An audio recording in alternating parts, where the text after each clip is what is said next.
ਵੋਟਾਂ ਤੋਂ ਕੁਝ ਦਿਨ ਪਹਿਲਾਂ ਇੱਕ ਚਿੱਠੀ ਵਾਇਰਲ ਹੁੰਦੀ ਹੈ ਜਿਹਦੇ ਵਿੱਚ ਇਹ ਕਿਹਾ ਜਾਂਦਾ ਕਿ ਸਿੱਖਸ ਫਾਰ ਜਸਟਿਸ ਦੇ ਵੱਲੋਂ ਆ ਚਿੱਠੀ। ਇਹ ਕਿਹਾ ਗਿਆ ਕਿ ਆਮ ਆਦਮੀ ਪਾਰਟੀ ਦੀ ਮਦਦ ਕੀਤੀ ਜਾਵੇ। ਇਹ ਕਿਹਾ ਗਿਆ ਕਿ ਭਗਵੰਤ ਮਾਨ ਹੋਰਾਂ ਨੂੰ ਮੁੱਖ ਮੰਤਰੀ ਦੇ ਤੌਰ ਦੇ ਉੱਤੇ ਉਹ ਵੇਖਣਾ ਚਾਹੁੰਦੀ ਹੈ ਸਿੱਖਸ ਫਾਰ ਜਸਟਿਸ। ਗੁਰਪਤਵੰਤ ਪੰਨੂ ਦੀ ਅਗਵਾਈ ਵਾਲੀ ਜਥੇਬੰਦੀ ਸਿੱਖਸ ਫਾਰ ਜਸਟਿਸ ਨੂੰ ਭਾਰਤ ਸਰਕਾਰ ਦੇ ਵੱਲੋਂ ਅਨਲਾਫੁਲ ਐਕਟੀਵਿਟੀਜ਼ ਪ੍ਰੀਵੈਂਸ਼ਨ ਐਕਟ 1967 ਦੇ ਤਹਿਤ ਗੈਰ ਕਾਨੂੰਨੀ ਐਲਾਨਿਆ ਹੋਇਆ ਔਰ ਇਹਦੇ ਤੇ ਪਾਬੰਦੀ ਲੱਗੀ ਹੋਈ ਹੈ। ਚੜ੍ਹ ਉਹਨਾਂ ਲੋਕਾਂ ਦੀ ਮੱਚਦੀ ਆ ਜਿਹੜੇ ਖਾਸ ਤੌਰ ਦੇ ਉੱਤੇ ਜਿਹੜੀਆਂ ਇੱਥੇ ਚੱਲਦੇ ਕੁਝ ਚੈਨਲਸ ਨੇ ਜਿਨ੍ਹਾਂ ਦੇ ਵਿੱਚ ਕੱਢਣ ਪਾਉਣ ਨੂੰ ਕੁਝ ਨਹੀਂ ਹੁੰਦਾ, ਬਸ ਇੱਕ ਹੈਡਲਾਈਨ ਇਸ ਤਰ੍ਹਾਂ ਦੀ ਲਾਈ ਹੁੰਦੀ ਹੈ ਕਿ ਹਰ ਬੰਦਾ ਉਹਦੇ ਉੱਤੇ ਕੋਸ਼ਿਸ਼ ਕਰਦਾ ਕਿ ਜਾ ਕੇ ਕਲਿੱਕ ਕੀਤਾ ਜਾਵੇ, ਬਸ ਉਹਨੇ ਤੁਹਾਡੇ ਕਲਿੱਕ ਚੋਂ ਹੀ ਕਮਾਉਣੇ ਹੁੰਦੇ। ਮਾਲਵੇ ਦੀਆਂ ਕੁਝ ਸੀਟਾਂ ਦੇ ਉੱਤੇ ਦੁਆਬੇ ਵਾਲੀ ਇੱਕ ਸੀਟ ਦੇ ਉੱਤੇ 5000 ਤੋਂ ਲੈ ਕੇ 8000 ਤੱਕ ਵੋਟ ਵਿਕੀ ਜੀ। ਮਾਲਵੇ ਦੀਆਂ 2 ਸੀਟਾਂ ਦੇ ਉੱਤੇ ਇਹ ਜਿਹੜਾ ਮੁੱਲ ਸੀਗਾ ਉਹ 1500 ਤੋਂ ਲੈ ਕੇ 10000 ਰੁਪਏ ਤੱਕ ਗਿਆ। ਮੇਰੇ ਸਵਾਲ ਇਹ ਸੀਗਾ ਕਿ ਜੇ ਮੰਨ ਲਓ 10000 ਦੀ ਇੱਕ ਵੋਟ ਖਰੀਦੀ, ਮੈਂ ਜਿਹੜੇ ਦੱਸਣ ਵਾਲੇ ਸੀਗੇ ਸੋਰਸ ਉਹਨਾਂ ਨੂੰ ਮੈਂ ਪੁੱਛਿਆ, ਮੈਂ ਕਿ ਕਿੰਨੀਆਂ ਖਰੀਦ ਲਈਆਂ ਹੋਣਗੀਆਂ ਕਿਤੇ? ਉਹ ਕਹਿੰਦੇ ਜੀ 2 ਕਰੋੜ ਰੁਪਈਆ ਅਖੀਰਲੇ 3 ਘੰਟਿਆਂ ਦੇ ਵਿੱਚ ਉਸ ਸੀਟ ਦੇ ਉੱਤੇ ਵੋਟਾਂ ਖਰੀਦਣ ਲਈ ਸੁੱਟਿਆ ਗਿਆ। ਜਦੋਂ ਦੀਆਂ ਇਹ EVM ਆਈਆਂ ਨੇ ਉਦੋਂ ਦਾ ਇਹਨਾਂ ਨੂੰ ਲੈ ਕੇ ਚਰਚਾ ਚੱਲਦਾ ਹੀ ਰਹਿੰਦਾ ਕਿਸੇ ਨਾ ਕਿਸੇ ਰੂਪ ਦੇ ਵਿੱਚ।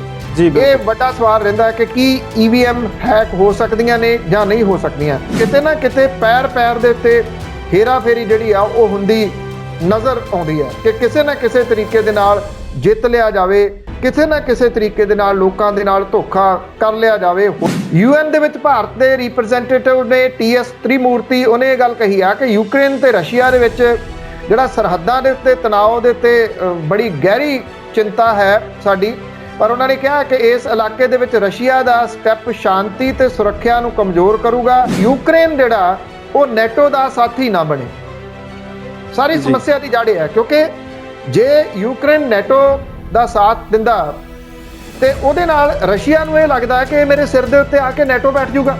ਯੂਕਰੇਨ ਤੇ ਰਸ਼ੀਆ ਦੇ ਵਿਚਾਲੇ ਇਹਦੇ ਨਾਲ ਕਰੂਡ ਆਇਲ ਦੀਆਂ ਕੀਮਤਾਂ ਵੀ ਉੱਪਰ ਜਾਣਗੀਆਂ, ਉਹਦੇ ਨਾਲ ਆਮ ਬੰਦੇ ਦੇ ਉੱਤੇ ਇਹਦਾ ਬੋਝ ਪਊਗਾ ਬਿਨਾਂ ਕਿਸੇ ਸ਼ੱਕ ਦੇ। ਜੇ ਨੈਟੋ ਇਹਦੇ ਵਿੱਚ ਇਨਵੋਲਵ ਹੁੰਦਾ ਤਾਂ ਉਹਦੇ ਨਾਲ ਇਹ ਜਿਹੜੀ ਸਥਿਤੀ ਆ ਉਹ ਡੇਂਜਰਸ ਬਣਨੀ ਸ਼ੁਰੂ ਹੋ ਜਾਊਗੀ।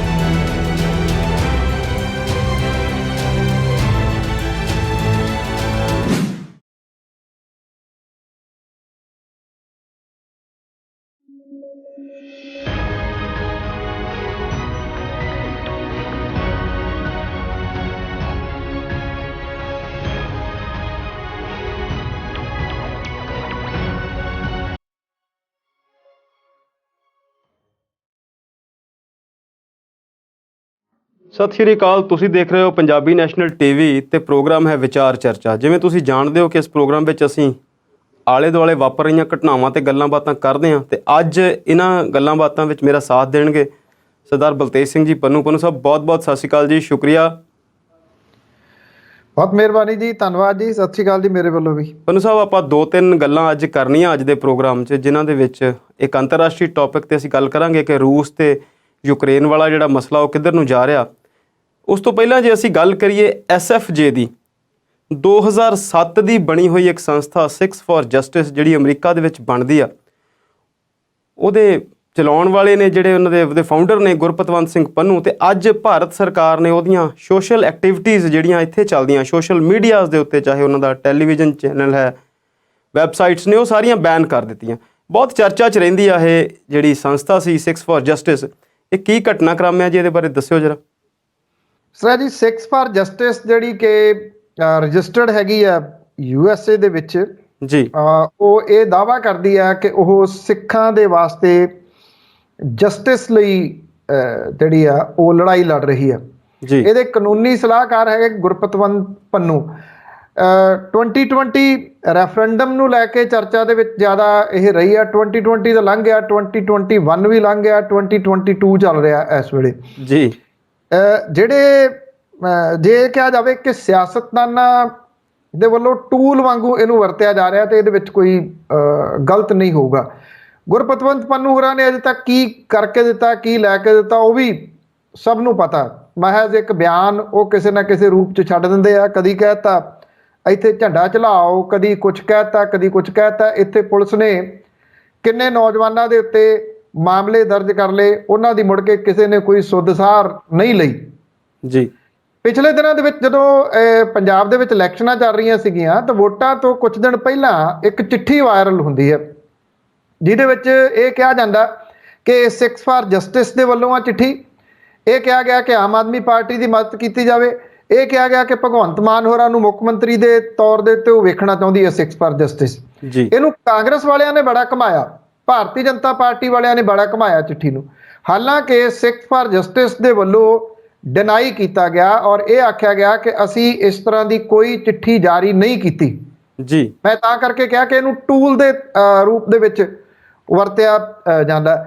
ਜੇ ਪਿੱਛੇ ਜੇ ਤੁਸੀਂ ਦੇਖਿਆ ਹੋਵੇ ਤਾਂ ਕਾਂਗਰਸ ਦੇ ਇੱਕ ਜਿਹੜੇ ਮੰਤਰੀ ਸਨ, ਉਹਨਾਂ ਦੇ ਉੱਤੇ ਵੀ ਇਸ ਤਰ੍ਹਾਂ ਦੇ ਦੋਸ਼ ਲੱਗੇ ਸੀਗੇ ਕਿ ਉਹਨਾਂ ਦੇ ਸਿੱਖਸ ਫਾਰ ਜਸਟਿਸ ਦੇ ਨਾਲ ਸੰਬੰਧਿਤ ਨੇ ਇੱਕ ਜਿਹੜੇ ਅਵਤਾਰ ਸਿੰਘ, ਉਹਨਾਂ ਦੇ ਨਾਲ ਉਹਨਾਂ ਦੇ ਭਰਾ ਨੂੰ ਇਹਨਾਂ ਨੇ ਚੇਅਰਮੈਨ ਲਾ ਦਿੱਤਾ ਸੀਗਾ। ਇਹ ਵੀ ਵਾਹਵਾ ਤੂਲ ਫੜਿਆ ਸੀ ਮਾਮਲਾ ਔਰ ਉਦੋਂ ਉਹਨੂੰ ਅਸਤੀਫਾ ਵੀ ਆਪਣੇ ਅਹੁਦੇ ਤੋਂ ਦੇਣਾ ਪਿਆ ਸੀਗਾ। ਤੋ ਇਹ ਮੈਂ ਇਸ ਕਰਕੇ ਕਿਹਾ ਕਿ ਰਾਜਸੀ ਤੌਰ ਦੇ ਉੱਤੇ ਟੂਲ ਦੇ ਰੂਪ ਦੇ ਵਿੱਚ ਵਰਤਿਆ ਜਿਹੜਾ ਉਹ ਜਾਂਦਾ। ਤੇ ਜੇ ਤੁਹਾਨੂੰ ਯਾਦ ਹੋਵੇ, ਅਜੇ ਕੁਝ ਦਿਨ ਪਹਿਲਾਂ ਚਰਨਜੀਤ ਚੰਨੀ ਹੋਰਾਂ ਨੇ ਕੇਂਦਰੀ ਗ੍ਰਹਿ ਮੰਤਰੀ ਨੂੰ ਵੋਟਾਂ ਪੈਣ ਤੋਂ ਪਹਿਲਾਂ ਚਿੱਠੀ ਲਿਖੀ ਸੀਗੀ ਕਿ Aam Aadmi party the Sikhs for justice ਦੇ ਨਾਲ ਕੀ ਸਾਂਢ-ਗਾਂਢ ਆ, ਇਹਨੂੰ ਲੈ ਕੇ ਜਾਂਚ ਕੀਤੀ ਜਾਵੇ। ਤੇ ਤੁਰੰਤ ਇਹਦੇ ਉੱਤੇ ਰਿਐਕਟ ਕੀਤਾ ਸੀਗਾ ਜਿਹੜੇ ਕੇਂਦਰੀ ਗ੍ਰਹਿ ਮੰਤਰੀ ਨੇ ਅਮਿਤ ਸ਼ਾਹ ਹੋਰਾਂ ਨੇ ਵੀ ਹਾਂ ਅਸੀਂ ਇਹਦੀ ਜਾਂਚ ਕਰ ਰਹੇ ਹਾਂ। ਕਿਹਨੇ ਜਾਂਚ ਕਰਵਾਉਣੀ ਸੀ, ਕਿਹਨੇ ਜਾਂਚ ਜਿਹੜੀ ਉਹ ਕਰਨੀ ਆ, ਵੋਟਾਂ ਪੈ ਗਈਆਂ ਉਦੋਂ ਬਾਅਦ ਜਿਹੜਾ ਜੀ ਉਹ ਕੰਮ ਖਤਮ। ਉਦੋਂ ਤੱਕ ਕਾਂਗਰਸ ਨੇ ਤੇ ਭਾਰਤੀ ਜਨਤਾ ਪਾਰਟੀ ਨੇ ਰੌਲਾ ਪਾਉਣਾ ਸੀ, ਉਹ ਪਾ ਲਿਆ।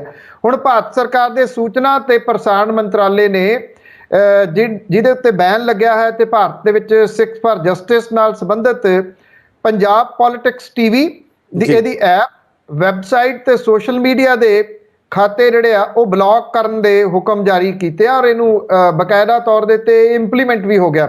ਜੀ ਗੁਰਪਤਵੰਤ ਪੰਨੂ ਦੀ ਅਗਵਾਈ ਵਾਲੀ ਜਥੇਬੰਦੀ ਸਿੱਖਸ ਫਾਰ ਜਸਟਿਸ ਨੂੰ ਭਾਰਤ ਸਰਕਾਰ ਦੇ ਵੱਲੋਂ ਅਨਲਾਫੁਲ ਐਕਟੀਵਿਟੀਜ਼ ਪ੍ਰੀਵੈਂਸ਼ਨ ਐਕਟ 1967 ਦੇ ਤਹਿਤ ਗੈਰ ਕਾਨੂੰਨੀ ਐਲਾਨਿਆ ਹੋਇਆ ਔਰ ਇਹਦੇ ਉੱਤੇ ਪਾਬੰਦੀ ਲੱਗੀ ਹੋਈ ਹੈ।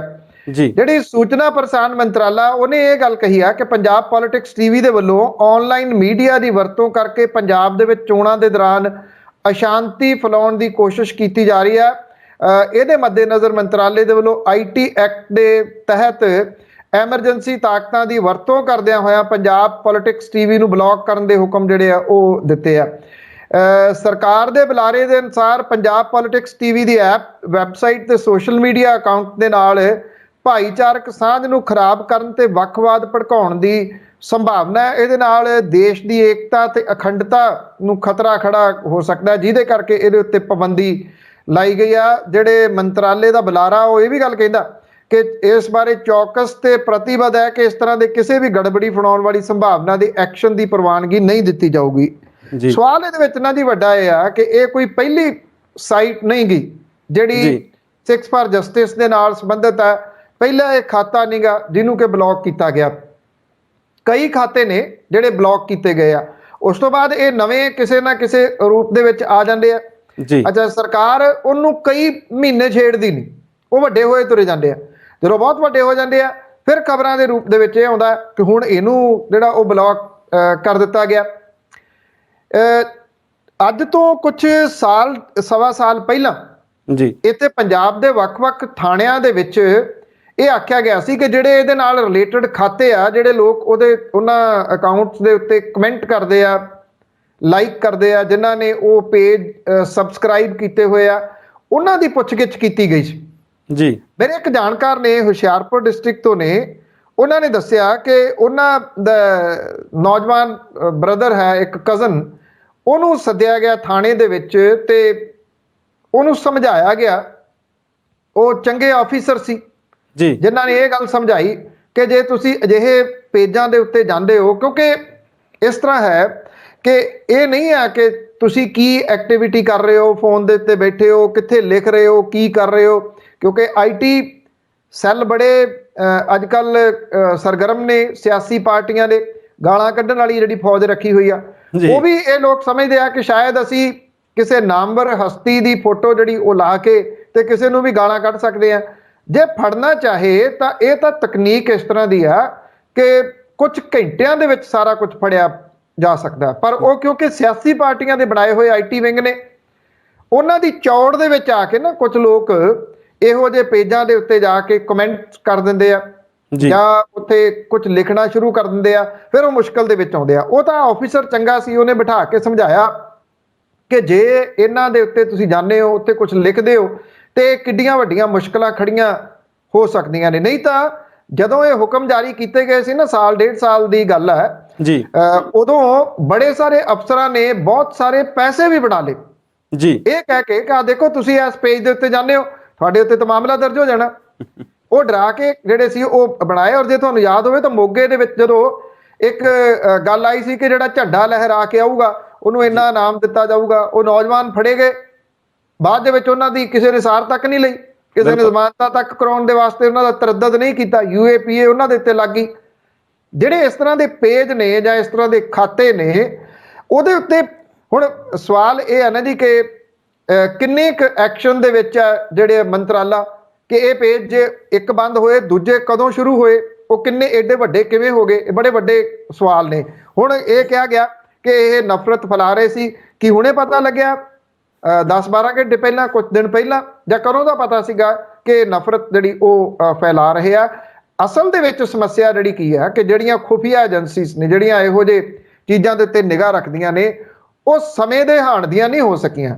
ਜਿਹੜਾ ਇੰਟਰਨੈਟ ਹੈ, ਜਿਹੜਾ ਨੈਟ ਦੇ ਉੱਤੇ ਜਿਹੜੀਆਂ ਚੀਜ਼ਾਂ ਯੂਜ਼ ਹੁੰਦੀਆਂ ਨੇ, WhatsApp ਹੈ ਜਾਂ ਇਸ ਤਰ੍ਹਾਂ ਦੀਆਂ ਸਾਈਟ ਨੇ, ਉੱਥੇ ਜਿਹੜੇ ਕੰਮ ਕਰਦੇ ਨੇ ਉਹ IT ਵਿੰਗ ਵਾਲੇ ਨੇ, ਤਾਂ ਉਹਨਾਂ ਨੂੰ ਜਿਹੜਾ ਜੀ ਉਹ ਪਤਾ ਹੈ ਕਿ ਇੱਕ ਬੰਦ ਹੁੰਦਾ ਤੇ ਦੂਜਾ ਫਿਰ ਕਿਵੇਂ ਸ਼ੁਰੂ ਕਰਨਾ, ਕਿੰਨੇ ਚਿਰ ਦੇ ਵਿੱਚ ਕਰਨਾ, ਇਹ ਉਹਦੇ ਬਰਾਬਰ ਦੇ ਨਹੀਂ ਹੋ ਸਕਦੇ। ਇਸ ਕਰਕੇ ਥੋੜ੍ਹੇ ਸਮੇਂ ਤੋਂ ਬਾਅਦ ਉਹ ਕੋਈ ਨਾ ਕੋਈ ਹੋਰ ਪੇਜ ਚਲਾ ਕੇ ਫਿਰ ਉਹਨਾਂ ਨੂੰ ਵੱਡੇ ਕਰ ਲੈਂਦੇ ਆ, ਉਹਦੇ ਵਿੱਚ ਕਈ ਫਸ ਜਾਂਦੇ। ਧਿਆਨ ਜਿਹੜਾ ਉਹ ਰੱਖਣ ਦੀ ਆਮ ਲੋਕਾਂ ਨੂੰ ਵੀ ਲੋੜ ਹੈ, ਸੁਚੇਤ ਰਹਿਣ ਦੀ ਲੋੜ ਹੈ। ਜਿਹੜੀਆਂ ਚੀਜ਼ਾਂ, ਮੈਂ ਤਾਂ ਇਹ ਕਹਿੰਦਾ, ਜਿਹੜੀਆਂ ਚੀਜ਼ਾਂ ਤੁਹਾਨੂੰ ਲੱਗਦਾ ਕੋਈ ਜਾਣਕਾਰੀ ਦਿੰਦੀਆਂ ਨੇ, ਕੋਈ ਇਨਫੋਰਮੇਸ਼ਨ ਦਿੰਦੀਆਂ ਨੇ, ਉਹਨਾਂ ਨੂੰ ਸਬਸਕ੍ਰਾਈਬ ਕਰੋ, ਬਿਨਾਂ ਮਤਲਬ ਤੋਂ ਸਬਸਕ੍ਰਾਈਬ ਵੀ ਕਰਕੇ ਨਾ ਰੱਖੋ। ਇਹਦੇ ਨਾਲ ਚੜ੍ਹ ਉਹਨਾਂ ਲੋਕਾਂ ਦੀ ਮੱਚਦੀ ਆ ਜਿਹੜੇ ਖਾਸ ਤੌਰ ਦੇ ਉੱਤੇ ਜਿਹੜੀਆਂ ਇੱਥੇ ਚੱਲਦੇ ਕੁਝ ਚੈਨਲਸ ਨੇ, ਜਿਨ੍ਹਾਂ ਦੇ ਵਿੱਚ ਕੱਢਣ ਪਾਉਣ ਨੂੰ ਕੁਝ ਨਹੀਂ ਹੁੰਦਾ, ਬਸ ਇੱਕ ਹੈਡਲਾਈਨ ਇਸ ਤਰ੍ਹਾਂ ਦੀ ਲਾਈ ਹੁੰਦੀ ਹੈ ਕਿ ਹਰ ਬੰਦਾ ਉਹਦੇ ਉੱਤੇ ਕੋਸ਼ਿਸ਼ ਕਰਦਾ ਕਿ ਜਾ ਕੇ ਕਲਿੱਕ ਕੀਤਾ ਜਾਵੇ, ਬਸ ਉਹਨੇ ਤੁਹਾਡੇ ਕਲਿੱਕ ਚੋਂ ਹੀ ਕਮਾਉਣੇ ਹੁੰਦੇ।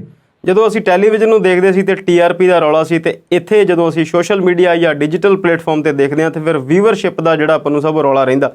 ਤੁਸੀਂ ਬਹੁਤ ਵਧੀਆ ਤਰੀਕੇ ਨਾਲ ਗੱਲ ਦੱਸੀ ਕਿ ਇਹ ਜਿਹੜੇ ਚੀਜ਼ਾਂ ਨੇ, ਇਹਨਾਂ ਨੂੰ ਸਿਆਸਤ ਟੂਲ ਦੇ ਤੌਰ ਤੇ ਵਰਤਦੀ ਹੈ, ਤੇ ਤੁਸੀਂ ਇਸ ਤੋਂ ਅੱਗੇ ਜਾ ਕੇ ਇੱਕ ਗੱਲ ਹੋਰ ਦੱਸੀ ਕਿ ਸਿਰਫ ਸਿਆਸਤ ਹੀ ਇਹਨੂੰ ਟੂਲ ਤੇ ਨਹੀਂ ਵਰਤਦੀ, ਕਈ ਵਾਰ ਮਹਿਕਮਾ ਪੁਲਿਸ ਵੀ ਇਹਨੂੰ ਆਪਣੇ ਕਮਾਊ ਟੂਲ ਦੇ ਤੌਰ ਤੇ ਵਰਤ ਲੈਂਦਾ ਜੀ। ਬਿਲਕੁਲ ਜੀ, ਕਿਉਂਕਿ ਇਸ ਤਰ੍ਹਾਂ ਹੈ, ਉਹ ਤਾਂ ਲੱਭਦੇ ਆ ਨਾ ਜੀ। ਕਿ ਮੈਨੂੰ ਯਾਦ ਆ ਇੱਕ ਵਾਰੀ ਇੱਕ ਮਰਡਰ ਹੋ ਗਿਆ ਸੀ, ਚਲੋ ਉਹਦਾ ਕਾਹਦੇ ਲਈ ਨਾਮ ਲੈਣਾ, ਤੇ ਉਹ ਜਿਹੜਾ ਉਹਦਾ ਫੋਨ ਸੀਗਾ, ਉਹਦੇ ਫੋਨ ਦੇ ਵਿੱਚ ਜਿੰਨੇ ਕੁ ਮੈਸੇਜ ਸੀਗੇ, ਉਹ ਮੈਸੇਜ ਸੀ ਤਕੜੇ ਘਰਾਂ ਦੇ ਜੀ, ਉਹਦੇ ਤੋਂ ਹੀ ਦੱਸਦੇ ਨੇ। ਉਸ ਵੇਲੇ ਇਹ ਗੱਲ ਹੈਗੀ ਕੋਈ 15-16 ਸਾਲ ਪੁਰਾਣੀ, ਪਟਿਆਲੇ ਦੇ ਨਾਲ ਸੰਬੰਧਿਤ, ਤੇ ਉਹਨਾਂ ਨੂੰ ਸੱਦ ਕੇ ਨਾ ਕਰੋੜਾਂ ਰੁਪਏ ਉੱਥੋਂ ਹੀ ਬਣ ਗਏ ਸੀ। ਤੇਰਾ ਵੀ ਨਾਂ ਆ ਗਿਆ ਵਿੱਚ, ਤੇਰਾ ਵੀ ਨਾਂ ਆ ਗਿਆ ਵਿੱਚ, ਹਾਲਾਂਕਿ ਮਾਰਨ ਵਾਲਾ ਕੋਈ ਹੋਰ ਹੀ ਸੀਗਾ, ਉਹ ਨਾਮਵਰ ਹਸਤੀ ਸੀਗੀ। ਤੋ ਇਸ ਕਰਕੇ ਜਿਹੜੇ ਕਰਪਟ ਲੋਕ ਨੇ, ਉਹਨਾਂ ਨੂੰ ਕੋਈ ਨਾ ਕੋਈ ਮੌਕਾ ਚਾਹੀਦਾ ਹੁੰਦਾ ਜੀ ਪੈਸੇ ਬਣਾਉਣ ਦਾ ਜੀ।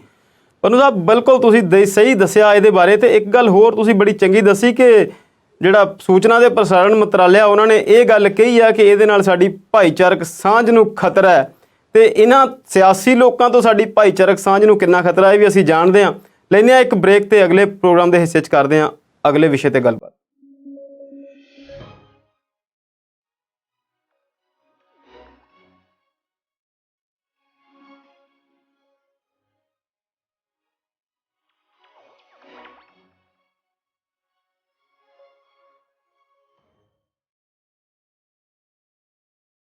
ਸਵਾਗਤ ਹੈ ਜੀ ਪ੍ਰੋਗਰਾਮ ਦੇ ਅਗਲੇ ਹਿੱਸੇ ਵਿੱਚ ਪੰਜਾਬੀ ਨੈਸ਼ਨਲ TV ਤੇ। ਤੁਸੀਂ ਦੇਖ ਰਹੇ ਹੋ ਪ੍ਰੋਗਰਾਮ ਵਿਚਾਰ ਚਰਚਾ, ਤੇ ਅਸੀਂ ਗੱਲਬਾਤ ਕਰਦੇ ਸੀ ਬਲਤੇਜ ਸਿੰਘ ਪੰਨੂ ਜੀ ਨਾਲ।